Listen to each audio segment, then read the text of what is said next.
एक बार एक आदमी को अपने गार्डन में टहलते हुए किसी टहनी से लटकता हुआ एक तितली का कोकून दिखाई पड़ा। वो हर रोज आदमी उसे देखने लगा और एक दिन उसने नोटिस किया कि उस कोकून में एक छोटा सा छेद बन गया है। उस दिन वो वहीं बैठ गया और घंटे उसे देखता रहा। उसने देखा कि तितली उस खोल से बाहर निकलने की बहुत कोशिश कर रही है, पर बहुत देर तक प्रयास करने के बाद वो भी उस छेद से निकल नहीं पाई और फिर वो बिल्कुल शांत हो गई, मानो उसने हार मान ली हो।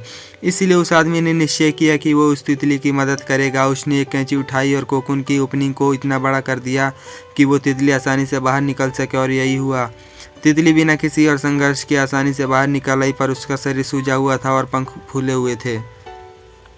वो आदमी तितली को ये सोचकर देखता रहा कि वो किसी भी वक्त अपने पंख फैलाकर उड़ने लगेगी, पर ऐसा कुछ भी नहीं हुआ। उसके उलट बेचारी की तितली कभी उड़ ही नहीं पाई और उसे अपनी बाकी की जिंदगी इधर उधर घिसते हुए बितानी पड़ी।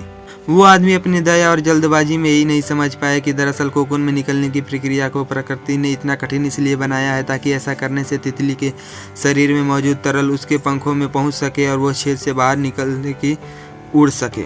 वास्तव में कभी कभी हमारे जीवन में संघर्ष ही वो चीज़ होती है जिसमें हमें सचमुच आवश्यकता होती है।